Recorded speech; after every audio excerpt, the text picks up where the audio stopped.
all in all, it's really disappointing for the beach part. Now the pool was fine, but anyway, back to the ship.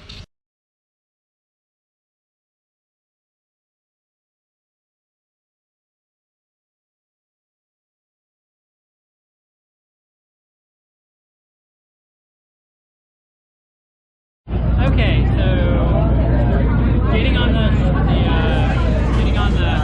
water taxi was kind of confusing. We didn't know exactly where to go, but it is actually on deck 1, and then you get on the water taxi. This is in the Grand Cayman.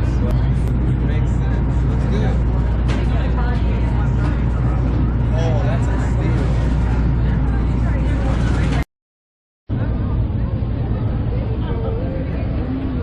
This is the port.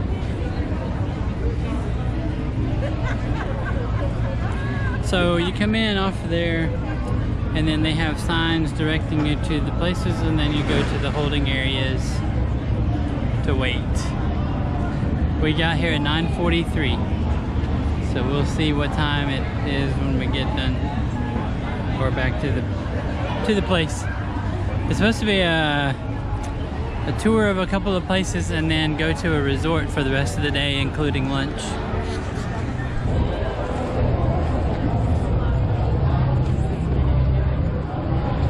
We're walking on our way to the bus, but there's all kind of stuff you can buy in here if we have time when we get back. You guys want to go to the beach, guys? 7 Mile Beach? You guys want to go to the beach? Bar, restaurant, change the room, to internet and Wi-Fi.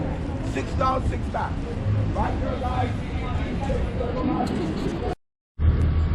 That center path was laid there in memory of our mariners lost during the 2 world wars.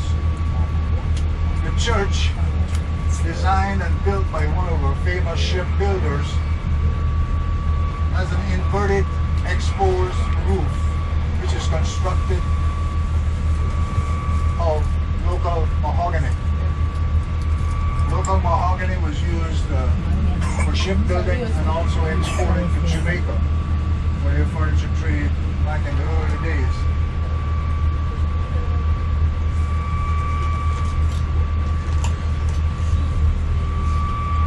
Did I say that the roof represents an inverted ship hull? Mm-hmm. Yes. Kind of quiet, you guys. Did you party much last night? Oh yeah. Alrighty. We're going to be doing a couple of stops today, just observation stops.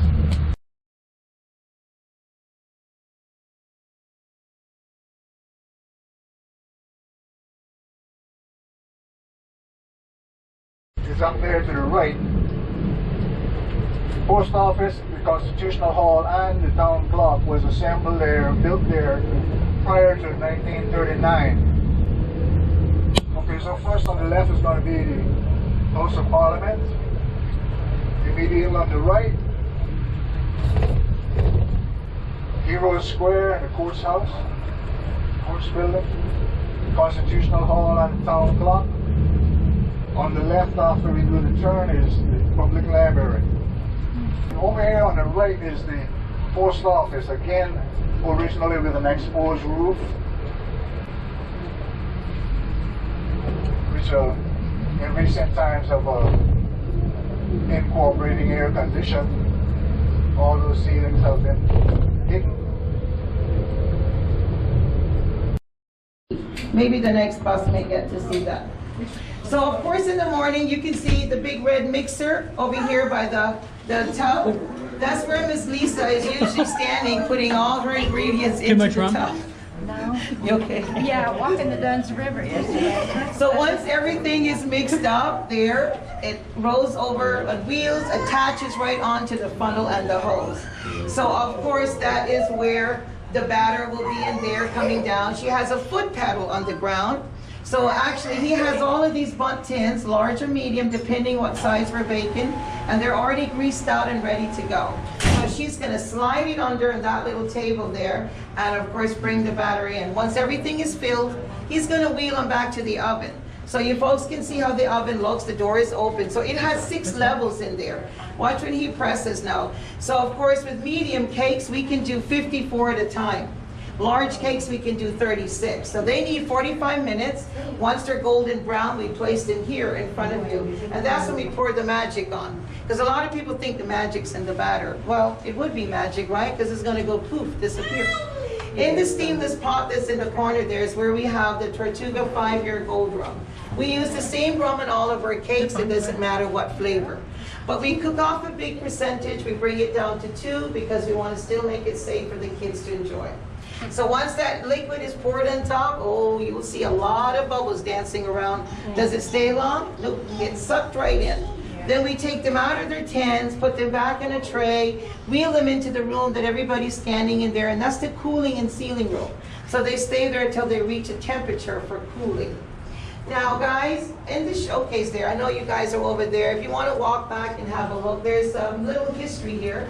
Behind all this cake making, somebody had to start the recipe, right? So the lovely lady you see there is Miss Carnival Horizon. She's the owner of the company, but she is now retired. So the gentleman next to her was the late founder, Mr. Robert Hamilton. Unfortunately, we lost him in 2020 from COVID. But this was his dream, so I'm sure he's quite happy with our success. So their romance pretty much started back in 1984. He was a chief pilot and she was a flight attendant. Flying high, taking us to our destinations and our vacations. So in her spare time, she had a recipe in her family, 6th generation old, for rum cakes. She dusted it off, started to bake away, and having her family and friends just enjoying the treats. But of course, they were the ones that pushed her. You gotta get them into the rest of the world because they need to try those too. So 3 years later, 3,600 rum cakes were shipped into America. And of course, you know what happened then. America said, go back and bake some more. So we opened our bakeries in 1990. Jamaica got the first one. This lovely building we're standing in today, we bought it back in 95. There's Miss Lisa. She's getting ready to probably start batch number 3, I think we're on now. So back in 1995, we purchased this lovely building, but it was an old auto shop. But I'm telling you what, over the years, the smell has definitely improved. I mean, we're not dipping in grease anymore, car grease. We're dipping in grease for our tins. So, guys, we're gonna move forward into the next room.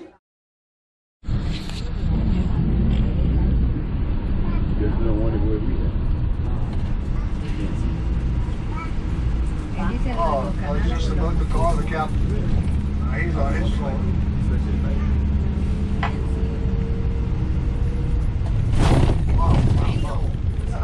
I was paying attention to him instead of that bump. Sorry, guys. Well, they got us here at the Holiday Inn Resort area, so just gonna wait till lunchtime and that sort of thing, and see what's happening.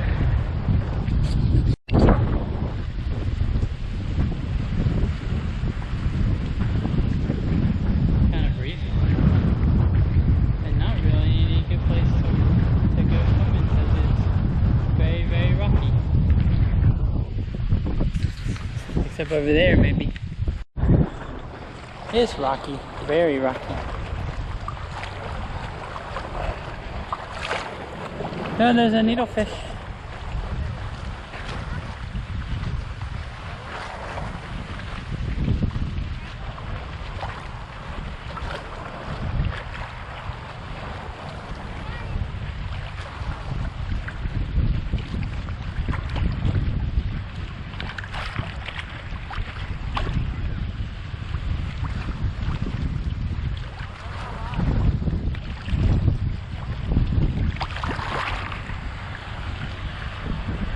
Tail bed.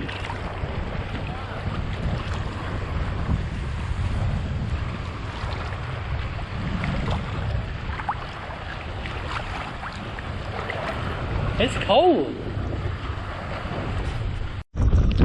A very breezy day today at the Holiday Inn Resort here on North Shore, but yeah, so Saw a starfish. There was a stingray floating about, so that's good, I guess. And little people in doing what do you call that, snorkeling, and then yeah. Anyway, all in all, kind of disappointing as far as like the beach is concerned, but it is what it is, I guess. So what they did was they took us to the Holiday Inn here on North Shore.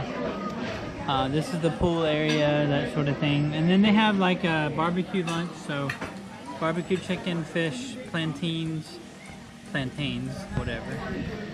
Pasta salad, red beans and rice. And then drink water, and then you get one free soda. So not too bad. I mean, it's in the building here, so it's not too bad of a lunch, honestly. Buffet style, and then you get the pool and the bathrooms, that sort of thing as well.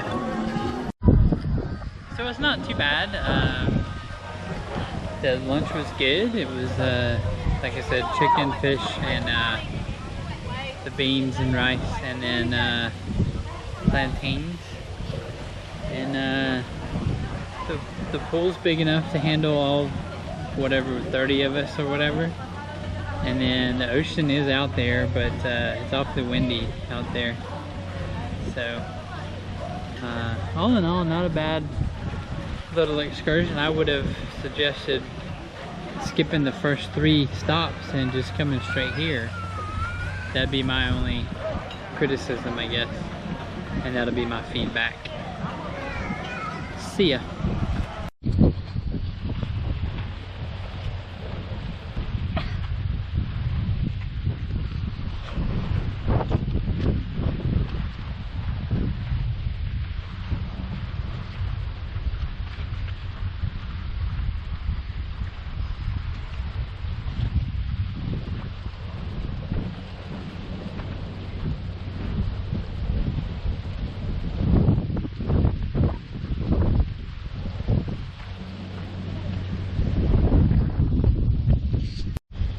So really, this is really kind of the only beach you have, really. And imagine when high tide is coming in, you probably can get pretty good amount of beach area. The golf course is right there, so you're running up kind of up against the golf course. But yeah, there's some gnarly things under the sand there. So anyway, kind of like a tide pool area, sort of, if you can get to it. It'd be a kind of a harsh walk. So anyway, but this is in front of the Holiday Inn. But yeah, I don't know. I'd probably rate this maybe a B or a B minus. But it's not as memorable as the one we did. Whatever we did last time, whatever we did on the first time we came to the Grand Caymans, that was really amazing. Like I said, this was about a B or a B minus, I guess. More or less. Okay, one last final thing for the Cayman Islands. This is the line getting back on the ship at 2:15. The last boat is at 3, and it's crazy. Like, why would you do that? It goes all the way back. All the way back. There's no, what the heck? I mean, it's moving, right? The line's moving, but come on. Y'all can do better than that. Goodness sakes.